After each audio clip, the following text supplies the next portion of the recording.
Hi, this is Chris with firstcenturychristianity.net.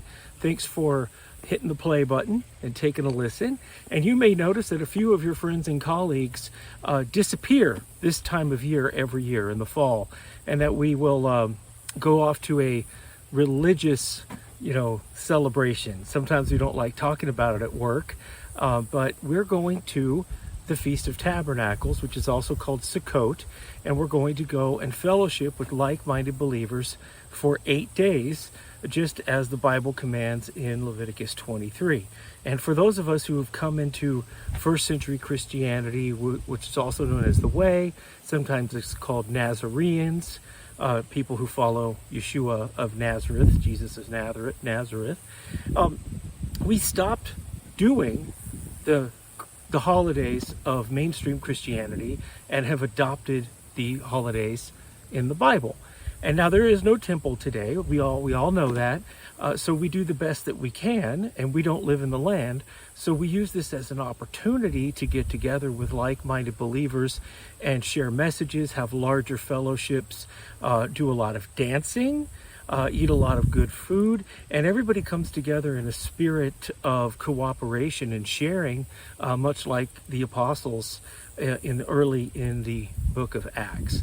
This is a very biblical thing, but it's also very refreshing to get out of the world for 8 days and come and fellowship, and actually we go live with people who believe like us.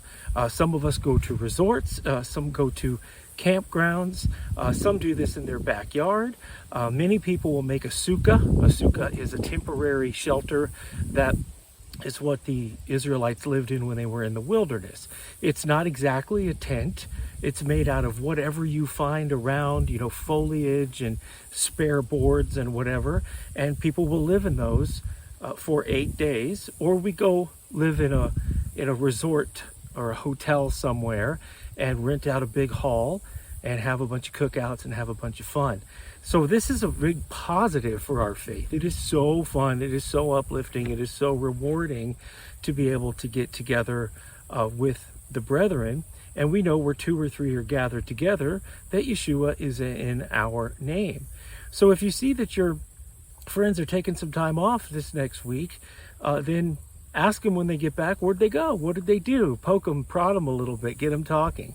And this is to also illustrate the fact that when people came to the faith in the first century that were not from Judah, that were not Jewish people, when pagans or Gentiles came in, they were doing stuff as Gentiles. They were keeping days, and they were keeping days of the week and annual festivals in honor of their false gods.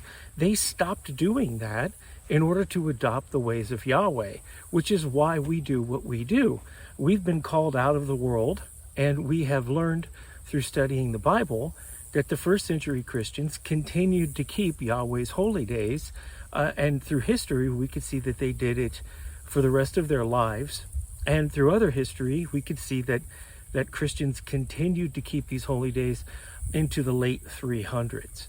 The festivals that the pagans were keeping are really strangely similar, if not identical, to Sunday, Christmas, and Easter that are kept by mainstream Christianity. Those days were Christianized, in air quotes, by the early church fathers because they wanted to make converts. And then in the 300s, Rome wanted to have a universal religion. They wanted to have a religion to where everybody in the empire could believe the same thing. So by Christianizing the pagan festivals, it allowed everybody to blend together and get along. But we know from studying the Bible that you can't Christianize pagan stuff. Yahweh wants you to either serve him or don't serve him. So that brings me to why I'm holding these 2 books right here.